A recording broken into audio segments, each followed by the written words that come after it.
Today we're taking a look at the mid-range Sony Xperia L. Hey everybody, I'm Chris Wook.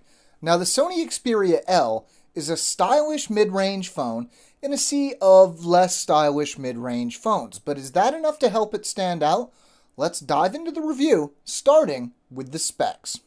The Xperia L features a 4.3-inch FWVGA display and runs a Qualcomm Snapdragon S4 chipset with a 1 GHz dual-core CPU and Adreno 305 GPU.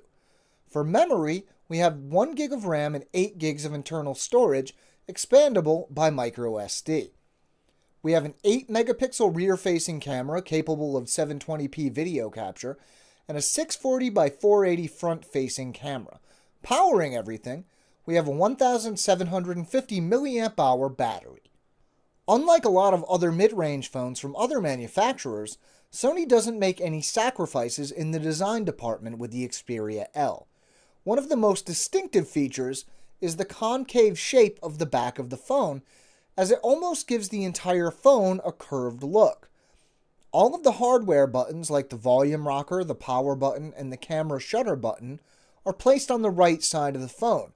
On the opposite side, we have the USB port, while the headphone jack is on top. As is to be expected in phones of this class, the display is okay, but nothing great. We have a 4.3-inch display with a resolution of 480 by 854 pixels, resulting in a pixel density of around 228 pixels per inch. While that isn't too sharp, text and icons look surprisingly good. For the most part, colors are represented well, and despite the low resolution, photos and YouTube videos look pretty good. To test the performance, first we started with Antutu Benchmark. We ran the benchmark 10 times and took the average, ending up with a final score of 10,054. Next up, we ran Epic Citadel, which now has 3 quality modes. We started with ultra high quality and got an average frame rate of around 41 frames per second. Moving to high quality, the frame rate jumped up to an average of 51.7 frames per second, while high performance gave a minor increase to around 52.4 frames per second.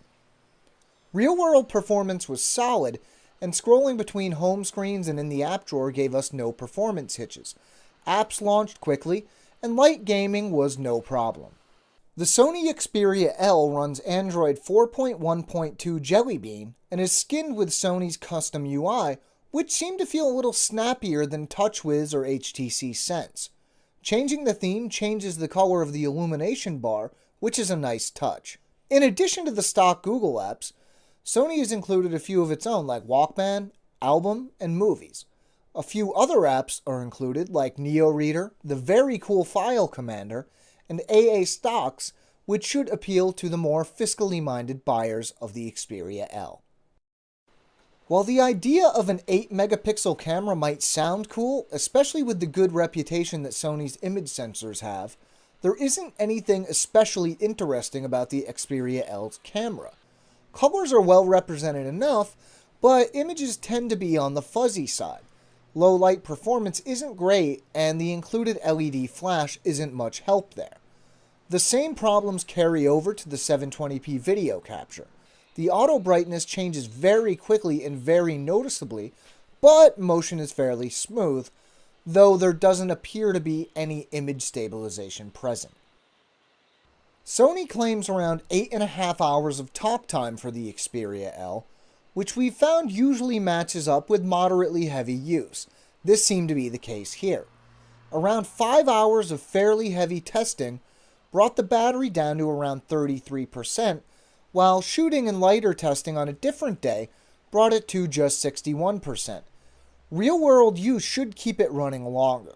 The battery is removable, so if you want to carry a spare or search for an extended battery, that is possible.